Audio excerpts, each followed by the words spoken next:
우리 함께 기도하심으로 목요 기도에 시작하도록 합시다. 가수하겠습니다. 하나님 감사합니다. 오늘도 우리에게 주신 생명, 하나님을 의하여 살다가 이전에게 함께 모여서 주의 말씀 앞에 섭니다. 주의 말씀을 들을 때에 하나님 말씀의 의미들과 또한 그 내용들을 깊이 이해함으로 말미암아 우리에게 주신 복음의 의미가 무엇인지를 깊이 깨달으며 또한 이 복음을 통하여서 우리가 구원받았음에 대하여 감사뿐만 아니라 우리로 하여금 이 복음을 의지하며 또한 복음 안에서 살도록 한 도와주옵소서. 주께서 함께 원하오며 예수님 이름으로 기도합니다. 아멘. 오늘 우리가 함께 살펴볼 로마서의 말씀은 로마서 2장 1절부터 3절 말씀까지 내용을 살펴보려고 합니다. 앞서 말씀드렸다시피 로마서의 전체적인 내용 가운데 2장에 차지하는 내용들은 1장에서 말하고 있는 복음의 필요성에 대해서 복음은 유대인이나 헬라인 모두에게 필요하다는 사실을 바울이 입증하고자 합니다. 특별히 2장에 있어서는 유대인들이 가지고 있는 갇혀있는 그 오류에 대하여 바로잡으며 복음은 이방인들만 아니라 유대인에게도 필요하다는 사실을 증명하고자 하는 것입니다. 유대인의 감춰진 실체들, 그들이 헛되이 믿고 있는 것이 무엇인지, 그들이 왜 복음을 거부하는지, 또한 복음을 믿어야 되는 이유가 무엇인지에 대하여 바울이 지금 2장 전체를 통해서 이러한 내용들을 증명하려 합니다. 오늘도 우리 말씀을 통해서 이것이 우리에게 어떻게 적용되고 또한 우리에게 주는 교훈이 무엇인가를 말씀을 통해 살펴보려고 합니다. 본문에 보면은 우리가 살펴볼 2장에 보면은 2장 1절 말씀에 이렇게 기록되어 있습니다. 2장 1절 말씀을 제가 봉독하겠습니다. 그러므로 남을 판단하는 사람아, 누구를 막론하고 내가 핑계하지 못할 것은 남을 판단하는 것으로 내가 너를 정죄함이니 판단하는 내가 같은 일을 행함이니라. 아멘. 본문에 보면 남을 판단하는 사람아, 지난 시간에 말씀드린 것처럼 이 사람들은 유대인이었습니다. 남을 판단이라는 단어가 정죄하다, 즉 죄인으로 정하다는 의미입니다.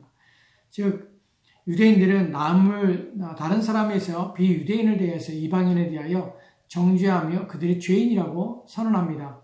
누구를 막느라고 내가 핑계하지 못할 것은 남을 판단하는, 남을 정죄하는 것으로 내가 정죄함을 내가 너희들이 죄인이라는 사실을 드러나게 되며 나타나게 될 것인데, 왜냐하면 너희들도 같은 일을 행하고 있기 때문이다 라고 지금 말하고 있는 것입니다. 이에 대하여 유대인의 실상에 대하여 바울이 지금 로마서 2장 17절과 18절 말씀에 이렇게 고발하는 것을, 그들의 실체를 드러내는 것을 우리가 보게 됩니다. 2장 17절, 18절 말씀 제가 봉독하겠습니다. 유대인이라 불리는 내가 율법을 의지하여 하나님을 자랑하며 율법의 교훈을 받아 하나님의 뜻을 알고 지극히 선한 것을 분간하며. 아멘. 이 구절은 유대인들에게 가지고 있는 그 특별함입니다. 이방인들에게는 발견할 수 없는, 주어지지 않은 것들이죠. 유대인들은 율법을 의지하고 있으며 하나님을 자랑하며 또 율법의 교훈을 받았고 하나님의 뜻을 알고 있다고 여겼습니다. 또한 지극히 선한 것을 분간할 수 있다고 스스로 확신하며 믿었던 것입니다. 그렇게 자신들은 복음을 통한 의가 필요 없다고 여기는 것입니다. 우리는 율법이 있다. 우리는 율법을 알고 있으며 또한 하나님을 알고 있다. 하나님 믿고 있기 때문에 우리는 율법으로 의롭게 될 수 있다 라고 하는 것입니다. 이에 대하여 바울은 반론하는 것입니다. 너희도 율법을 가지고 있지만 그 율법이 너희를 구원하지 못한다는 사실을 말하고 있는 것입니다. 바울이 로마서 2장 13절 말씀에 이렇게 표현하는 것을 우리가 보게 되는데, 로마서 2장 13절 말씀을 제가 봉독하겠습니다. 하나님 앞에서는 율법을 듣는 자가 의인이 아니요 오직 율법을 행하는 자라야 의롭다 하심을 얻느니라. 아멘. 이것이 유대인들에게서는 뼈아픈 그들이 가지고 있는 아픔이요 또한 실체입니다. 하나님 앞에서 율법을 듣고 있고 또한 자신들은 그렇기 때문에 의롭고 있고 율법을 가지고 있기 때문에 의롭다고 여기지만, 사실은 율법을 듣고 있는 자가 의로운 자가 아니라 율법을 행하는 자라 의롭다는 것이, 율법을 알고 있는 것이 의로운 것이 아니에요. 이 문제가 유대인들에게서는 실제적인 문제이고 또한 유대인들이 지금 잘못하고 있는 부분입니다. 자신들에게 있어서 유리한 것들, 즉 율법을 의지하며 또한 율법에 대해서 알고 있으며 하나님에 대해 알고 있고 선악을 분간한다고 하지만 그렇지 않다는 것입니다. 이에 대하여 최종 평가가 로마서 3장 9절과 10절에서 바울은 유대인들이 이렇다라는 것으로 증명하고 있는데 로마서 3장 9절 10절 말씀을 보면 그러면 어떠하냐? 우리는 나으냐? 결코 아니라. 유대인이나 헬라인이나 다 죄 아래 있다고 우리가 이미 선언하였느니라. 기록된 바 의인 없나니 하나도 없으며. 아멘. 이 구절에서 바울이 말하기를 유대인이나 헬라인이나 다 죄 아래 있다고 선언하고 있다는 것입니다. 그 이유는 의인이 하나도 없기 때문에 그렇습니다. 그 결과로 로마서 3장 23절 말씀에는 이렇게 기록되어 있는데 모든 사람이 죄를 범하였으며 하나님의 영광에 이르지 못하더니 바울이 2장부터 시작해서 계속해서 말하고자 하는 것이 바로 그것입니다. 율법은 모든 사람들에게 필요한 것인데 이방인들에게만 필요한 것이 아니라 비록 율법을 가지고 있지만 알고 있다 하지만 또한 율법을 통해서 하나님에 대하여 믿고 있다고 하지만 사실은 율법을 알고 또한 가지고 있으며 또한 스스로 지킨다 하지만 그들은 율법을 온전히 지켜낼 수 있고 율법으로는 의롭게 될 수 없다는 것만이 증명이 될 수밖에 없다는 사실이에요. 그 결과 의인이 없나니 하나도 없다는 것입니다. 또한 모든 사람이 죄를 범하였다고 선언하는 것입니다. 이것이 유대인과 또한 이방인 모두가 복음에 필요한 이유입니다. 이러한 유대인에 대한 바울의 평가에 대해서 생각해 봅시다. 어떤 사람이 이렇게 생각할 수 있습니다. 바울이 유대인에 대해서 이러한 평가가 모두가 다 유대인이 그렇다고 말할 수 있는가? 바울이 이러한 평가가 다 옳은 것인가 하는 것들을 생각해 볼 수 있습니다. 이것은 개인적이고 또한 주관적인 것이 아닌가 라는 의견을 가질 수 있습니다. 이에 대하여 두 가지를 말씀을 드리도록 하겠습니다. 첫 번째로는 바울 자신의 개인적인 중생 경험을 통하여서 얻게 된 성령의 조명을 통하여서 성령의 밝히 가르쳐 주심, 깨닫게 하심을 통하여서 조명을 통하여서 그가 이러한 사실에 도달하게 되었고 의인이 없구나 라는 것을 깨달게 되었고 율법으로는 의롭게 될 수 없구나 하는 것을 알게 되었다는 것입니다. 그것을 말해주는 것이 로마서 7장 7절 말씀입니다. 로마서 7장 7절 말씀 제가 봉독하겠습니다. 그런즉 우리가 무슨 말하리요? 율법이 죄냐? 그럴 수 없느니라. 율법으로 말미암지 않고는 내가 죄를 알지 못하였으니 곧 율법이 탐내지 말라 하지 아니하였더라면 내가 탐심을 알지 못하였으리라. 아멘. 바울은 율법으로 말미암지 않고는 자신이 죄를 알지 못하였다고 합니다. 그런데 율법이 탐내지 말라고 했기 때문에 이제야 탐심이 죄라는 사실을 알게 되었다는 것입니다. 이 부분이 중요합니다. 왜냐하면 그는 바리새인이었습니다. 또한 가말리엘 문화에서 수학한 율법에 정토한 사람입니다. 그럼에도 불구하고 그는 율법에 대해서 알고 있음에 불구하고 탐심이라는 것이 죄라는 것을 이제야 율법이 무엇인지를 이제야 깨닫고 난 후에야 탐심이 죄라는 사실을 깨닫고 자신이 죄인이라는 사실을 알게 되었다는 것이에요.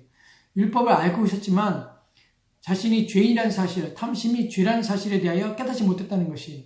이것이 율법이 가지고 있는 율법을 안다고 하는 자들이 그리고 율법에 통하여서 의롭게 된다고 하는 자들이 빠지는 오류입니다.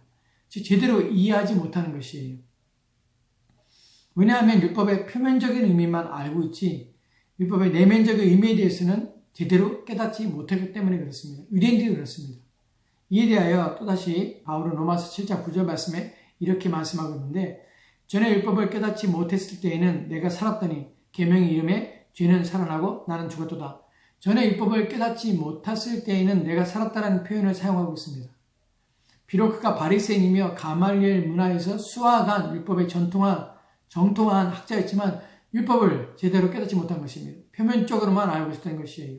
그런데 이제 중생을 통해서 율법을 깨닫고 나니까 이제 내면적 의미의 율법의 의미들을 이제 이해하게 된 것입니다. 그러고 나니까 내가 죄인이라는 것과 내가 죽을 수밖에 없는 존재라는 것이 드러나게 된 것입니다.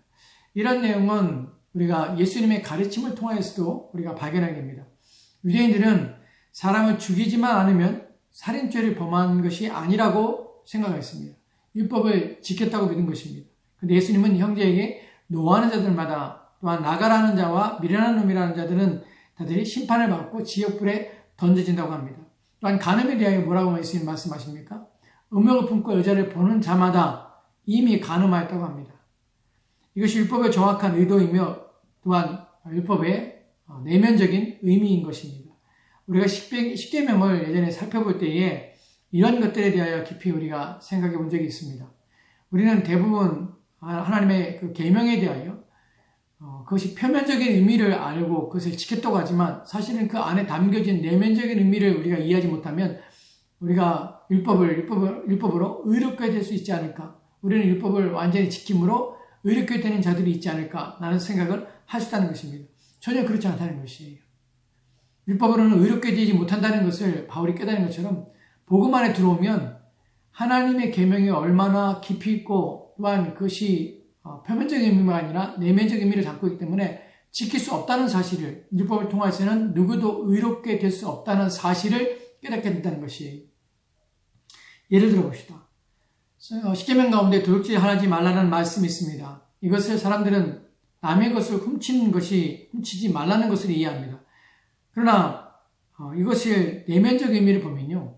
남의 것을 지키지 않는 것도 이 죄에 해당합니다. 그러니까 손해를 끼치게 내버려 두는 것, 이것도 이 계명을 지키지 않는 것이, 살인은 또한 이웃의 생명을 보존하지 않는 것도 살인이라고 성경도 표현하고 있습니다. 다른 신을 내게 두지 말라는 것은요, 하나님을 깊이 이해하며 알며 깨달으며 또한 하나님 누구신지를 아는 지식을 가지라는 것에 온 힘을 기울이라는 명령입니다. 그렇기 때문에 하나님을 알려고 하지 않은 것 자체가 죄이며, 하나님에 대하여 깨닫지 않는 것이 죄이며, 하나님에 대하여 배우지 아니하며 또한 하나님에 대해 연구하며 탐구하며 하나님 말씀을 가까이 하지 않는 것이 죄입니다. 이 계명을 어기는 것이. 우상을 만들지 말라는 것은 적극적인 의미에서는 어떤 의미입니까?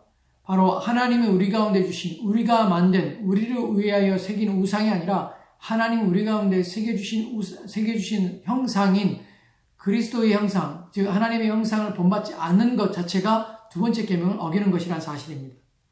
그래서 이러한 율법의 표면적인 의미가 아니라 내면적 의미를 보다 보면 십계명 가운데 우리가 지킬 수 있는 계명은 하나도 없으며 또 아무도 이 계명을 다 지킬 수 없다는 사실을 알게 되는 것입니다. 그렇기 때문에 바울은 복음을 듣고 또 복음을 깨달은 다음에야 내가 율법이 탐심을 죄라고 정하기 때문에 율법에 대한 바른 이해와 정의가 생기기 때문에 아무도 의롭게 될 수 없구나 라는 것을 깨닫게 되었고, 그래서 모든 사람이 죄를 범하였으며 하나님의 영광에 이르지 못하였으며 또 의인이 없나니 하나도 없다고 말하게 된 것입니다.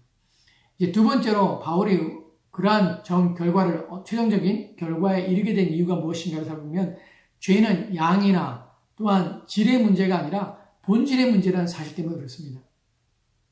야고보서 2장 10절과 11절 말씀은 이렇게 기록되어 있습니다. 누구든지 온 율법을 지키다가 그 하나를 범하면 모두 범한 자가 되나니 간음하지 말라 하신 이가 또한 살인하지 말라 하셨은즉 내가 비록 간음하지 아니하여도 살인하면 율법을 범한 자가 되니라. 아멘. 율법을 다 지키다가 그 하나를 범하면 모든 것을 범한 죄와 동일한 죄에 대한 책임을 묻겠다는 것입니다. 일반적으로 사람들은 자신이 죄인이 아니라고 생각하는 이유에 대하여서 죄에 대하여 상대평가를 하기 때문에 그래요. 내가 누구보다는 죄를 덜 지었기 때문에 더 쉽게 용서받을 수 있으며 하나님이 이해해 주실 것이라고 생각하는 것이 누구의 생각입니까? 자기의 생각이죠. 이것은 죄의 속임수입니다. 이 구절이 말하는 것처럼 어떤 명령을 지키고 어떤 명령을 또한 지키지 않을 때에 내가 어떤 명령을 지켰기 때문에 나는 의로워진 것이 결코 아니에요. 모든 것은 동일하게 지켜져야 되고 하나를 범하면 모든 것을 다 어기게 된다는 것입니다. 어떤 면에 있어서 여러분들이 남들보다 탁월할 수 있습니다. 더 의롭고 정직할 수 있습니다. 그렇다 해도 다른 명령을 가볍게 어기거나 또한 다른 명령을 어기게 된다면 그 모든 것을 범한 거기 때문에 여러분 또한 동일한 죄인이며 죄에 대한 책임을 하나님께서 물을 수밖에 없다는 사실이에요. 죄는 결코 상대적이 아닙니다. 죄는 절대적입니다. 절대적이라는 의미는 하나를 범하면 모두가 범한 것이에요. 여러분, 죄에 대한 얘기를 이렇게 하는 얘기는 무엇이냐면 복음이 필요하다는 것이에요. 바울이 지금 말하고자 하는 것이 복음이 필요하다는 것이에요. 예수 그리스도가 우리 가운데 필요하다는 것이에요. 모든 사람이 그리스도 예수를 믿어야 한다는 것이에요. 왜냐하면 모두가 죄를 지었기 때문에 그래요. 그래서 누구보다 의롭다는 것이 하나님 앞에는 내세울 수 있는 자가 아무도 없다는 사실이에요. 어느 누구도 스스로 의롭다고 할 수 없습니다.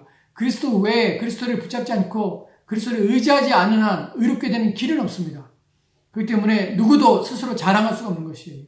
나는 다른 사람보다 낫다고 얘기할 수가 없는 것이, 나는 경건하기 때문에 다른 하나님이 더 사랑한다고 얘기할 수가 없는 것이, 모두가 다 죄인인 것이, 모두가 다 하나님의 은혜가 필요한 것이, 그것을 지금 바울이 말하고자 하는 것이에요. 여러분, 지옥에는 악한 자만 가는 것이 아닙니다. 죄를 덜 지어서 커트라인에 미치지 못해서 그래서 그런 자들만 가는 것이 아니에요. 하나라도 죄가 있다면 지옥에 가는 것입니다. 이것이 하나님께서 죄에 대하여 정하신 하나님의 공의예요. 하나님의 의로우심이에요. 그래서 죄에 대하여 착각하면 안 되는 것입니다. 죄는 양에 따라서 죄의 과가 무거워지는 것이 아닙니다. 죄의 질에 따라서 죄의 과가 무거워지는 것이 아니에요. 더 많은 죄를 지었다고 더 큰 심판을 받고, 또한 죄의 질이 더 악한 죄를 지었다고 해서 더 큰 심판을 받는 것이 아니라, 하나의 죄를 지어도 모두가 다 하나님의 진노와 심판을 벗어나지 못한다는 사실이에요. 이러한 내용들이 여러분을 정죄하기 위한 것이 아니라 여러분이 얼마나 그리스도를 위하며 그리스도가 필요한가 하는 것 때문에 그렇습니다. 우리는 이러한 사실을 발견할 때마다 우리는 그리스도가 우리를 위하여 죽으셨다는 사실이 우리 가운데 복된 것이, 나 같은 자를 위하여 죽으셨다는 사실이 은혜가 되는 것이, 다른 사람보다 더 의롭다는 것 때문에 나를 구원하신 것이 아니라는 것을 여러분이 아셔야 되는 것이, 내가 다른 사람보다 더 윤리적이고 도덕적이기 때문에 하나님 나를 구원하신 것이 아니에요. 우리 모두는 다 동일하게 하나님 앞에 죄인이며 동일하게 심판과 진노 앞에 있는 것이, 그래서 그리스도를 바라보게 하는 것이, 그리스도가 필요한 것입니다. 죄의 본질 자체가 크고 작던 간에 하나님을 대적할 뿐만 아니라 하나님의 진노를 일으키는 것이라는 사실을 여러분이 이해하셔야 합니다. 하나의 죄도 지옥에 던질 수밖에 없으며 하나님께서는 어떠한 죄의 형태나 또한 내용도 함께 하실 수 없다는 사실을 여러분은 성경을 통해서 아셔야 합니다. 하나님은 죄의 어떤 형태나 모양도 하나님은 받으실 수 없습니다. 하나님은 죄를 대하시는 방식은 결코 바뀌지 않습니다. 죄는 멸해야 되며 또한 죄는 없어져야 되며, 하나님께서는 죄에 대하여 진노하시며, 또한 죄를 하나님께서는 멀리 던져버리시며, 또한 하나님께서는 죄에 대하여 하나님께서는 결코 참아내실 수가 없다는 사실입니다. 우리는 죄의 속임에 속아서는 안 됩니다. 바울이 말하고자 하는 것이 바로 이것입니다. 왜 복음이 필요한가? 왜 복음이 모든 사람이 반드시 받아야 할 말씀인가? 왜냐하면 하나님의 심판이 모든 죄에 대하여 임하기 때문이라는 것입니다. 죄의 가장 큰 문제는 하나님에 대하여 마땅히 돌려 영광과 감사를 돌리지 않으며 하나님으로 바르게 대하지 않는 것입니다. 또한 그분을 섬기지 않는 것이며 순종하지 않는 것입니다. 이에 대하여 이미 바울은 로마서 1장 18절 말씀에 이렇게 말씀하고 있는 것을 살펴봤습니다. 하나님의 진노가 불의로 진리를 막는 모든 사람들의 모든 경건치 않음과 불의에 대하여 하늘로부터 나타나니. 아멘. 하나님의 진노는 모든 경건하지 않은 자들에 대하여 나타납니다. 바로 하나님으로 대하지 않는 자들입니다. 그분의 목적과 뜻에 순종하지 아니하는 자들입니다. 그분의 주인 되심을 인정하지 않고 자신이 주인 되어 살아가는 모든 경건하지 않은 자들에 대하여 하나님의 진노가 하늘로부터 임하게 되는 것입니다.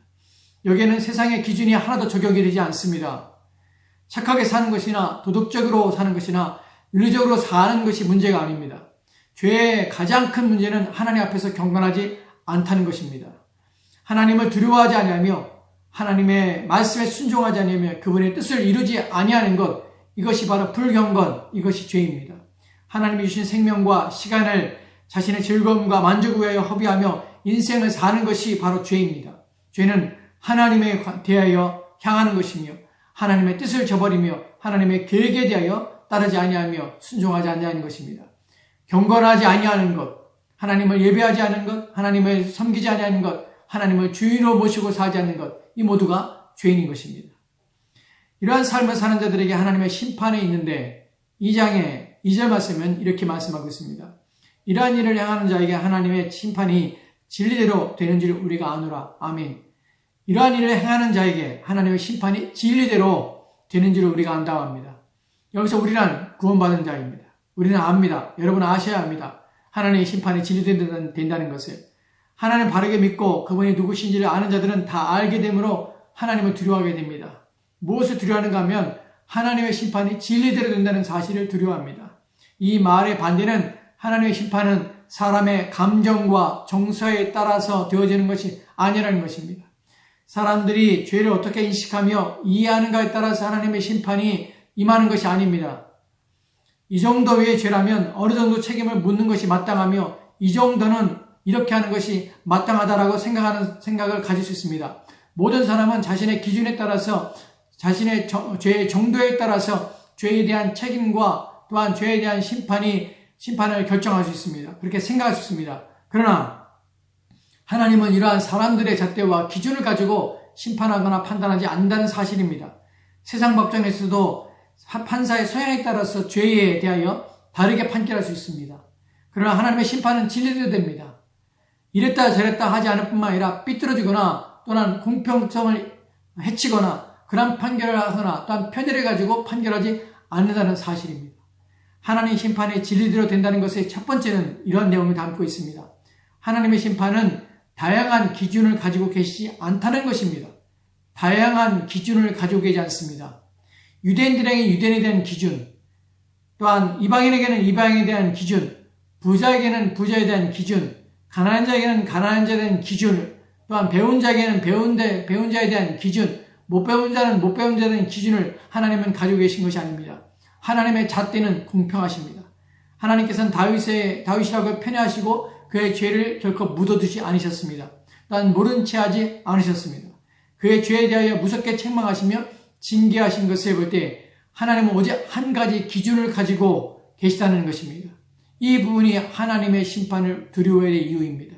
내가 판단할 때에 또한 다른 사람이 판단할 때에 이 정도의 죄는 이 정도의 죄값을 지불하는 게 마땅하다고 그러한 사람의 기준과 평가가 아니라 하나님은 오직 한 가지의 기준, 죄에 대하여 무조건 하나님은 진노하시며 심판하시며 멸하기를 원하신다는 것입니다. 둘째로 하나님의 심판이 진리대로 된다는 것은 심판의 기준이 달라지거나 변하지 않는다는 것을 의미합니다. 하나님은 변하지 않으실 뿐만 아니라 또한 하나님의 말을 바꾸시거나 또한 거짓말을 하실 수 없습니다. 하나님의 본성상 그렇습니다. 그렇기 때문에 어떠한 기준도 바뀌지 않으며 정하신 대로 합니다. 성경에 하나님의 진노와 심판에 대하여 말씀하신 것은 반드시 그대로 이루어졌습니다. 또한 반드시 그대로 적용되어졌습니다. 바울이 핑계하지 못한다는 말은 이런 하나님의 심판의 기준이 변하지 않으며 바뀌지 않는다는 것을 의미하는 것입니다.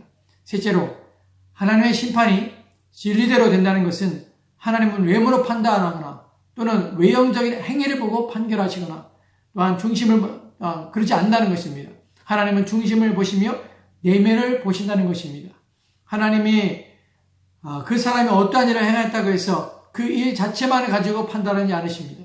그 일을 하는 동기와 의도를 보십니다. 그의 마음과 생각을 보시는 것입니다. 그래서 핑계할 수가 없는 것입니다. 하나님께서는 다 아시기 때문에 그렇습니다.